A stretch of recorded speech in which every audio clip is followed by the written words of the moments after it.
नमस्कार मित्रांनो, Renukai beetle goat farm या यूट्यूब चॅनलवरती आपलं स्वागत आहे. चॅनलवरती जर नवीन असाल तर टपकून चॅनलला सबस्क्राईब करून घ्या, कारण आपल्या चॅनलवर असे शेळीपालनाविषयी आपण नवीन व्हिडिओ अपलोड करीत असतो, लेटेस्ट अपडेट माहिती. तर आजचा महत्त्वाचा विषय आहे तो म्हणजे शेळीपालनातील चारा नियोजन.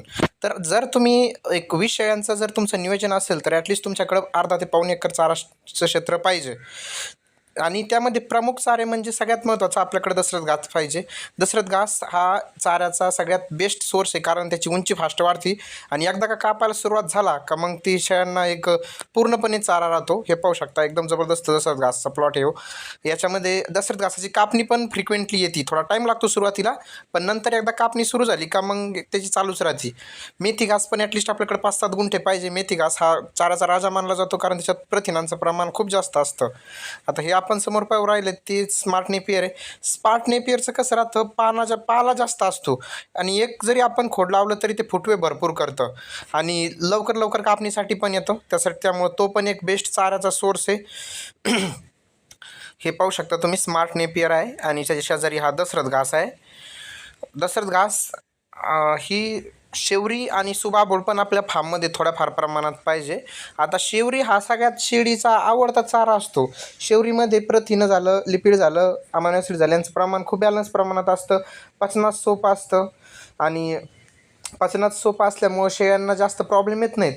आणि हिरवा चारा का पाहिजे आपल्याकडं, हे बघा मित्रांनो, खूप वेळा शेळीपालक लोक काय करतात, आपण जर शेळीच्या आरोग्यावरती जर फोकस केला, जसं की तिला योग्य वेळी योग्य पोषण दिलं तर तिला गाभण राहायला प्रॉब्लेम होत नाही. खूप साऱ्या शेळीपालकांच्या अडचणी असतात की आमची शेळी हिटवर येत नाही, आमची शेळी लवकर क्रॉस होत नाही. तर याला ह्याच गोष्टी कारणीभूत आहेत की आपण शेळीला योग्य तो चारा देत नाहीत. योग्य तो चारा न दिल्यामुळं काय होतं, शेळीचं योग्य पोषण होत नाही. योग्य पोषण न झाल्यामुळं शेळी वेळेवर हिटवर येत नाही. आता हे पाहू शकता, सुबाबळ आहे. सुबाबळ आणि शेवरी ह्या ज्या गोष्टी ह्या आपण बांधाला वगैरे लावू शकतो ना. खूप सारे आपले बांध मोकळेच असते तर धुरे पडलेले, त्याच्यावरती जर शेवरी सुबाबूळ लावलं तर बेस्टच जागा युटिलाइज पण होईल आणि आपल्या शेळ्यांना बेस्ट चारा पण होईल.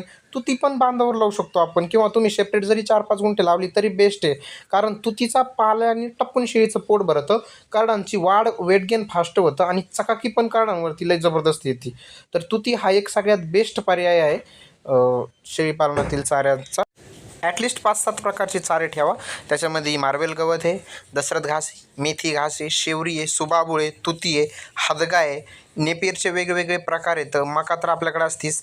हे व्हरायटीचे जर चारे ठेवले त्याचा फायदा काय होतो की जे आपली शेळी आहे ती तंदुरुस्त राहते, पिलांची वाढ झपाटीने होती, शेळीला दूध भरपूर येतं आणि आपलं शेळीपालन सक्सेस होतं. धन्यवाद मित्रांनो. माहिती आवडली तर लाईक करा, शेअर करा.